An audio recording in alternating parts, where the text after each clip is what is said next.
네, 이제 곧 추석이 다가오고 있습니다. 나갈 때쯤이면 추석일 것 같은데, 이제 추석 때 이후에 굉장히 많이 걸린 단속 중에 하나가 이제 음주운전입니다. 우리가 음주운전을 들어보면은 뭐 나는 아니겠거니 하지만 들어보면은 다 자기만의 사연이 있어요. 음주운으로 걸리면은 초반부터 대응을 굉장히 잘 하셔야 됩니다. 왜냐면은 굉장히 처벌이 세요. 음주를 했을 때고 이렇게 해서 사고를 친다거나 이러면 이제 폐가망신의 길로 가는 거고, 도주해버리면 진짜 이제 감옥으로 무조건 간다고 보시면 됩니다. 안녕하세요. 자유롭게 하변 하진규 변호사입니다. 네, 이제 곧 추석이 다가오고 있습니다. 나갈 때쯤이면 추석일 것 같은데, 이제 추석 때 이후에 굉장히 많이 걸린 단속 중에 하나가 이제 음주운전입니다. 음주운전 같은 경우는 이렇게 좀 명절이나 이런 행사 이후에 급속도로 느는 경우가 있는데, 우리가 음주운전을 들어보면은 뭐 나는 아니겠거니 하지만 들어보면은 다 자기만의 사연이 있어요. 뭐 대리기사를 불렀는데 대리기사가 늦게 와가지고 잠깐 옮긴다는 게 했다거나, 잠깐 주차만 내가 하려고 했다가 걸렸다거나, 하지만 이런 경우들도 다 음주운전에 해당되기 때문에 음주운으로 걸리면은 초반부터 대응을 굉장히 잘 하셔야 됩니다. 왜냐면은 굉장히 처벌이 세요. 우리나라 같은 경우에 뭐 헌법재판소에서 윤창호법 위헌 판결을 받아서 이제 이렇게 갈수록 가중처벌되는 거에 대해서 좀 심표가 한 단계 걸리긴 했지만, 그럼에도 음주운전은 굉장히 세게 처벌하고 있습니다. 그래서 그 처벌 수위랑 어떻게 대처해야 되는지들을 저희가 알아볼게요. 일단 알코올 농도가 굉장히 중요합니다. 우리가 잘 익숙하지는 않지만 0.03에서 0.08일 경우에는 1년 이하의 징역 또는 500만 원 이하의 벌금에 처하게 되고요.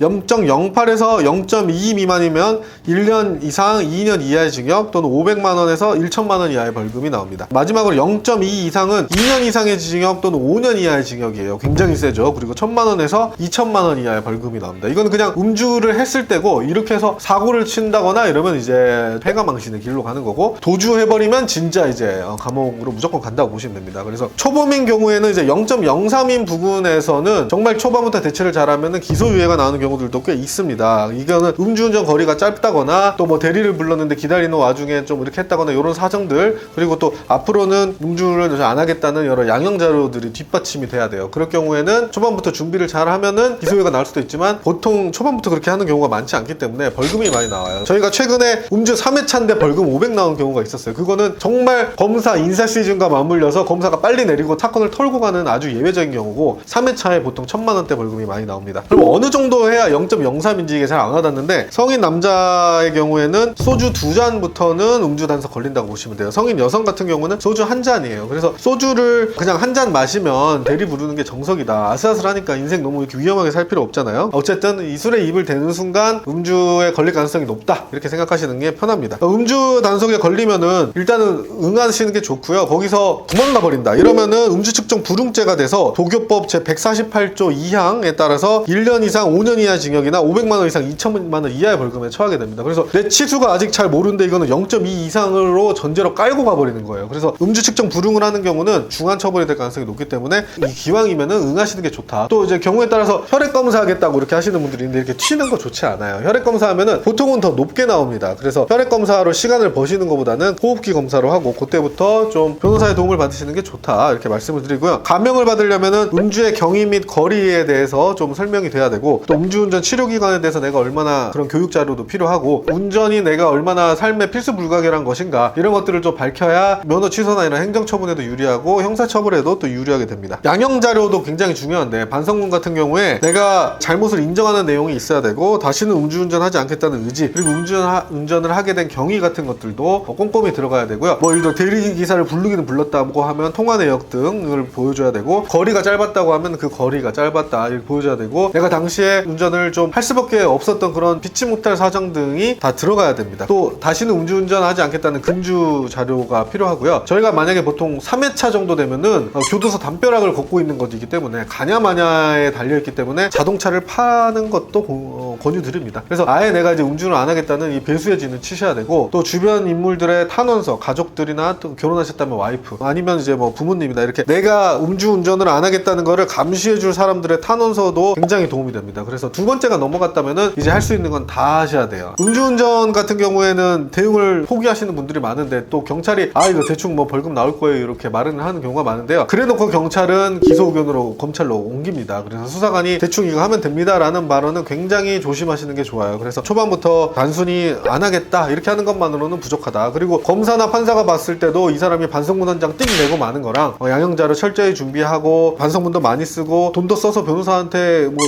이렇게 통해서 할 수 있는 건 다 했네, 뭐 이런 인상을 주는 것도 중요하기 때문에 하실 수 있는 최선을 다하시는 게 좋다. 수치에 따른 이런 전략을 다시 세워보시고요. 이제 선임이 어려우신 분들은 이렇게 상담이나 이런 영상들을 많이 찾아보셔가지고 하실 수 있는 최대의 대응을 해나시길 바랍니다. 어쨌든 이번 추석 음주 없이 보내시기 바랍니다. 네, 감사합니다.